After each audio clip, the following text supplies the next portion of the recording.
em, justamente em um período de fragilidade do campo, de uma dinâmica em que muitas vezes, inclusive é a nossa manchete, o próprio Zé Dirceu, né, um dos quadros históricos do PT, está aí numa entrevista que ele concedeu ao Portal 247, e diz que o PT sozinho não dá conta em 2026, ou seja, se a frente já é ampla, pelo visto ela precisa ser amplíssima, é o nosso chamamento. E o Centrão colocando o presidente Lula numa chapa quente, né? Já anunciou que não vai desembarcar do governo, mas a reforma ministerial tem que ser boa, né? Isso acontece de um lado, aí tem aquele momento mais tensionado ali da briga interna do pessoal, que de alguma maneira fragiliza o campo, tem o lado ideológico um pouco aquém com as pautas econômicas do governo, que precisa fazer as suas cedências para garantir governabilidade, tem uma oposição se lambendo para pegar qualquer sinal de sangue, né, professor? E numa dessa você tem um ministro que é dos seus mais chegados, daquele que é da sua cota, daquele que esse é meu, né? E ele dá um tiro no pé desse. Então, não tá fácil. Tudo isso resume o último índice de um derretimento da popularidade do presidente Lula. Como consertar isso tudo, professor Chico?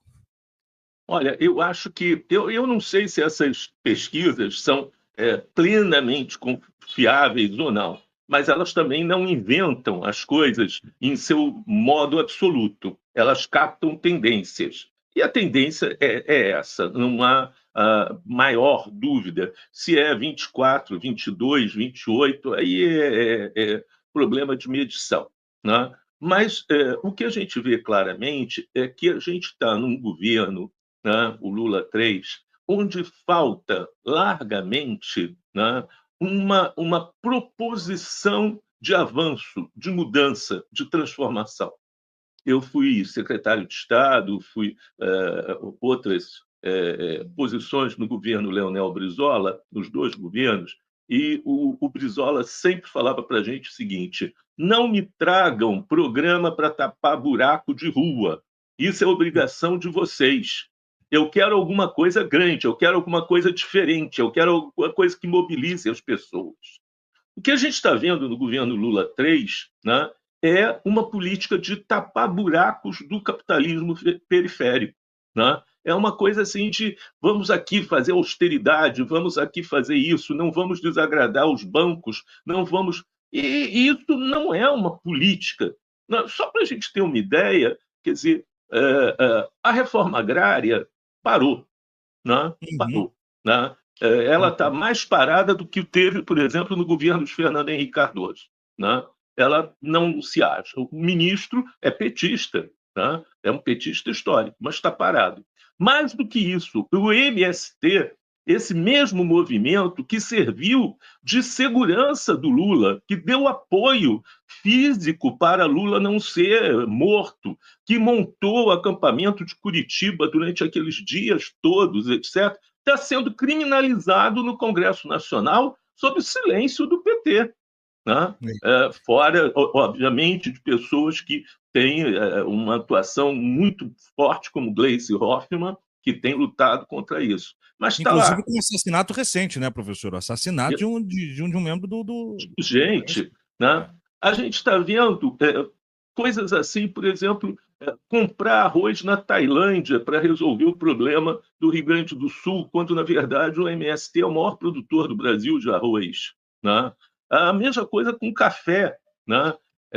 E uma perda, né, de sensibilidade. Quer dizer, não, a população brasileira, ela não sabe, a população média, pobre, ela não sabe o que é arcabouço fiscal. Ela não quer discutir arcabouço fiscal. Ela quer tomar café, ela quer entrar no supermercado e sair com um carrinho razoável. Né?